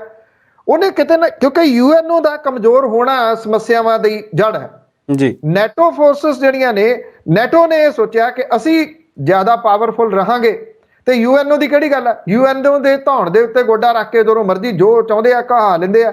UNO ਨੂੰ ਤਾਂ ਉਹਨਾਂ ਨੇ ਮੰਨਿਆ ਹੀ ਨਹੀਂ ਜੀ। ਦੇਖਿਆ ਜਾਵੇ ਤਾਂ ਇਰਾਕ ਦੇ ਵਿੱਚੋਂ ਕੀ ਨਿਕਲਿਆ? ਕੁਝ ਨਿਕਲਿਆ ਜੀ ਉਸ ਟਾਈਮ, ਕਿਉਂਕਿ ਉਹਦੇ ਰਾਸ਼ਟਰਪਤੀ ਨੂੰ ਫੜ ਕੇ ਮੁੜ ਕੇ ਫਾਹੇ ਵੀ ਟੰਗ ਦਿੱਤਾ। ਇੱਥੇ ਦੇਖਿਆ ਜਾਵੇ ਤਾਂ ਅਫਗਾਨਿਸਤਾਨ ਦੇ ਵਿੱਚੋਂ ਕੱਢਣ ਪਾਉਣ ਨੂੰ ਕੀ ਸੀਗਾ ਜੀ, ਭੰਨ ਕੇ ਸਾਰਾ ਅਫਗਾਨਿਸਤਾਨ ਜਿਹੜਾ ਉਹ ਤੋੜ ਕੇ ਰੱਖ ਦਿੱਤਾ। ਇਹ ਸਿਰਫ ਆਪਣੀ ਇੱਕ ਹਿੰਡ ਦੀ ਖਾਤਰ। ਜਿਹੜੀਆਂ ਫੋਰਸਸ ਇੱਥੋਂ ਹੁਣ ਅਫਗਾਨਿਸਤਾਨ ਚੋਂ ਕੱਢ ਕੇ ਲਿਆ ਅਮਰੀਕਾ, ਜੋ ਬਾਈਡਨ ਇਹ ਸਮਝਦੇ ਆ ਕਿ ਉਹਦੇ ਵਿੱਚ ਉਹਨਾਂ ਦੀ ਹੇਠੀ ਹੋਈ ਹੈ, ਤਾਂ ਇਸ ਕਰਕੇ ਇੱਕ ਸਖਤ ਸਟੈਂਡ ਯੂਕਰੇਨ ਵਾਲੇ ਮਾਮਲੇ ਦੇ ਉੱਤੇ ਅਪਣਾਉਣਾ ਚਾਹੁੰਦੇ ਆ। ਇਸੇ ਕਰਕੇ ਉਹਨਾਂ ਦੀ ਜਿਹੜੀ ਭਾਸ਼ਾ ਉਹ ਧਮਕੀਆਂ ਵਾਲੀ ਹੈ। ਇਹਦਾ ਜਿਹੜਾ ਅਸਰ ਹੈ ਨਾ ਜੀ, ਉਹ ਬਹੁਤ ਵੱਡਾ ਪੈਣਾ, ਕਿਉਂਕਿ ਰਸ਼ੀਆ ਦੁਨੀਆ ਦੇ ਬਹੁਤ ਸਾਰੇ ਮੁਲਕਾਂ ਨੂੰ ਇੱਕ ਤਾਂ ਸਪਲਾਈ ਕਰਦਾ ਕਣਕ ਜੀ, ਉਹਦਾ ਅਸਰ ਜਿਹੜਾ ਫੂਡ ਦੇ ਉੱਤੇ ਪਊਗਾ। ਸੈਕੰਡ, ਕੋਈ ਟੋਟਲ ਜਿਹੜਾ ਕਰੂਡ ਆਇਲ ਆ ਉਹਦਾ ਕੋਈ 13 ਤੋਂ 14% ਜਿਹੜਾ ਉਹ ਇਸ ਖਿੱਤੇ ਦੇ ਵਿੱਚੋਂ ਆਉਂਦਾ। ਕਰੂਡ ਆਇਲ ਦੀਆਂ ਕੀਮਤਾਂ ਪਹਿਲਾਂ ਹੀ ਅੱਪ ਗਈਆਂ ਨੇ। ਇਹਦੇ ਨਾਲ, ਇਸ ਹਮਲੇ ਦੇ ਨਾਲ ਜਿਹੜਾ ਜਾਂ ਇਹ ਜੋ ਕੁਝ ਵੀ ਇਹ ਪੈਦਾ ਹੋਇਆ ਯੂਕਰੇਨ ਤੇ ਰਸ਼ੀਆ ਦੇ ਵਿਚਾਲੇ, ਇਹਦੇ ਨਾਲ ਕਰੂਡ ਆਇਲ ਦੀਆਂ ਕੀਮਤਾਂ ਵੀ ਉੱਪਰ ਜਾਣਗੀਆਂ। ਉਹਦੇ ਨਾਲ ਆਮ ਬੰਦੇ ਦੇ ਉੱਤੇ ਇਹਦਾ ਬੋਝ ਪਊਗਾ ਬਿਨਾਂ ਕਿਸੇ ਸ਼ੱਕ ਦੇ। ਜੇ ਨੈਟੋ ਇਹਦੇ ਵਿੱਚ ਇਨਵੋਲਵ ਹੁੰਦਾ ਤਾਂ ਉਹਦੇ ਨਾਲ ਇੱਕ ਜਿਹੜੀ ਸਥਿਤੀ ਆ ਉਹ ਡੇਂਜਰਸ ਬਣਨੀ ਸ਼ੁਰੂ ਹੋ ਜਾਊਗੀ। ਮੈਂ ਨਹੀਂ ਕਹਿੰਦਾ ਕਿ ਵਰਲਡ ਵਾਰ ਵਾਲੇ ਪਾਸੇ ਨੂੰ ਵਧੂਗਾ, ਪਰ ਇਹ ਬੈਠੇ ਬਿਠਾਏ ਮੁਲਕਾਂ ਨੇ ਇੱਕ ਵਿਵਾਦ ਤਾਂ ਵੱਡਾ ਜਿਹੜਾ ਉਹ ਛੇੜ ਲਿਆ। ਦੁਨੀਆ ਭਰ ਦੇ ਮੁਲਕ ਪਹਿਲਾਂ ਹੀ ਜਿਹੜਾ ਇਹ ਪੈਂਡੈਮਿਕ ਹੈ ਇਹਦੇ ਵਿੱਚੋਂ ਨਹੀਂ ਨਿਕਲ ਪਾ ਰਹੇ। ਆਮ ਬੰਦੇ ਦਾ, ਮਿਡਲ ਕਲਾਸ ਦਾ ਲੱਕ ਤਾਂ ਤੋੜ ਕੇ ਰੱਖ ਦਿੱਤਾ ਕਰੋਨਾ ਨੇ ਜੀ। ਬਹੁਤੇ ਮੁਲਕਾਂ ਦੀ ਇਕਨੋਮੀ ਜਿਹੜੀ ਆ ਉਹ ਡਾਵਾਡੋਲ ਹੋਈ ਪਈ ਆ, ਪਰ ਕਿੱਥੇ ਸਮਝਦੇ ਆ ਜੀ ਇਹ ਮੁਲਕ। ਇਹਨਾਂ ਨੂੰ ਤਾਂ ਸਿਰਫ ਆਪਣਾ ਡੰਡਾ ਚਾਹੀਦਾ ਨਾ, ਵੀ ਥਾਣੇਦਾਰ ਕੌਣ, ਥਾਣੇਦਾਰ ਪੁਣਾ ਜਿਹੜਾ ਉਹ ਕਰਨਾ ਚਾਹੁੰਦੇ ਜੀ। ਬਿਲਕੁਲ ਪੰਨੂ ਸਾਹਿਬ, ਤੁਹਾਡੀ ਗੱਲ ਠੀਕ ਆ। ਸੱਤਾਧਾਰੀ ਨੂੰ ਆਪਣੀ ਸੱਤਾ ਚਾਹੀਦੀ ਆ, ਚਾਹੇ ਉਹ ਬਲਾਕ ਦੀ ਹੋਵੇ, ਚਾਹੇ ਜ਼ਿਲ੍ਹੇ ਦੀ, ਚਾਹੇ ਸਟੇਟ ਦੀ, ਤੇ ਚਾਹੇ ਫਿਰ ਅੰਤਰਰਾਸ਼ਟਰੀ ਪੱਧਰ ਤੇ ਅਮਰੀਕਾ ਨੂੰ ਆਪਣਾ ਡੰਡਾ ਚਾਹੀਦਾ। ਪਰ ਪੰਨੂ ਸਾਹਿਬ, ਇੱਕ ਛੋਟਾ ਜਿਹਾ ਸਮਾਂ ਬੇਸ਼ੱਕ ਹੋ ਗਿਆ, ਪਰ ਛੋਟੀ ਜੀ ਗੱਲ ਕਿ ਹਿੰਦੁਸਤਾਨ ਨੇ ਆਪਣਾ ਰੁਖ ਰੂਸ ਵਾਲੇ ਪਾਸਿਓਂ ਕਾਫੀ ਲੰਬੇ ਸਮੇਂ ਤੋਂ ਜੋੜ ਕੇ ਰੱਖਿਆ ਸੀ ਤੇ ਹੁਣ ਉਹ ਅਮਰੀਕਾ ਵਾਲੇ ਪਾਸੇ ਹੋ ਗਿਆ, ਪਰ ਇਸ ਮਸਲੇ ਤੇ ਫਿਰ ਚੁੱਪ ਨੇ। ਇਹਨੂੰ ਕਿੱਦਾਂ ਦੇਖਦੇ ਹਾਂ ਜੀ ਆਪਾਂ? ਨਹੀਂ ਦੇਖੋ, ਉਹਨਾਂ ਨੇ ਨਿਊਟਰਲ ਰੋਲ ਦੀ ਗੱਲ ਜਿਹੜੀ ਉਹ ਕੀਤੀ ਹੈ। ਸ਼ਾਇਦ ਇਹ ਆ ਕਿ ਜਿਹੜੀ ਭਾਰਤ ਦੀ ਫੋਰਨ ਪਾਲਿਸੀ ਹੈ ਨਾ ਜੀ, ਉਹ ਕੋਈ ਹੈ ਹੀ ਨਹੀਂ ਇਸ ਵੇਲੇ। ਬਿਲਕੁਲ, ਭਾਰਤ ਦੀ ਫੋਰਨ ਪਾਲਿਸੀ ਨੇ ਭਾਰਤ ਦਾ ਬਹੁਤ ਨੁਕਸਾਨ ਕੀਤਾ। ਜਿਹੜਾ ਰਸ਼ੀਆ ਸੀ, ਜਿੰਨੀ ਦੇਰ ਤੱਕ ਰਸ਼ੀਆ ਦੇ ਨਾਲ ਰਿਹਾ, ਭਾਰਤ ਨੇ ਬਹੁਤ ਕੁਝ ਗੇਨ ਕੀਤਾ।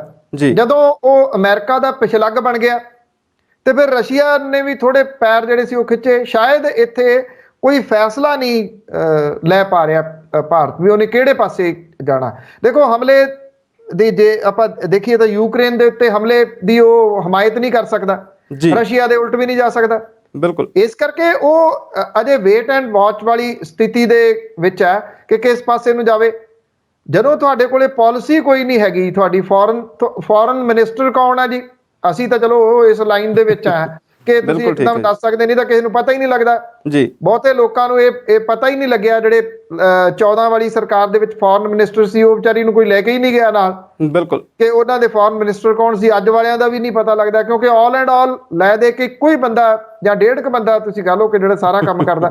ਇਸ ਕਰਕੇ ਫੋਰਨ ਪਾਲਿਸੀ ਕੋਈ ਨਹੀਂ ਹੈਗੀ ਜੀ। ਬਿਲਕੁਲ, ਬਹੁਤ ਬਹੁਤ ਸ਼ੁਕਰੀਆ ਪੰਨੂ ਸਾਹਿਬ, ਇਸ ਪ੍ਰੋਗਰਾਮ ਵਿੱਚ ਸਾਡੇ ਨਾਲ ਤੁਸੀਂ ਸਾਥ ਦਿੱਤਾ। ਦਰਸ਼ਕਾਂ ਲਈ ਵੀ ਆਪਾਂ ਦੱਸ ਦਈਏ ਕਿ ਅਗਲੀ ਵਾਰ ਫਿਰ ਲੈ ਕੇ ਆਵਾਂਗੇ ਕੁਝ ਹੋਰ ਵਿਚਾਰ ਤੇ ਉਹਨਾਂ ਤੇ ਵਿਚਾਰ ਚਰਚਾ। ਤਦ ਤੱਕ ਲਈ ਸਾਨੂੰ ਦਿਓ ਇਜਾਜ਼ਤ। ਸਤਿ ਸ਼੍ਰੀ ਅਕਾਲ।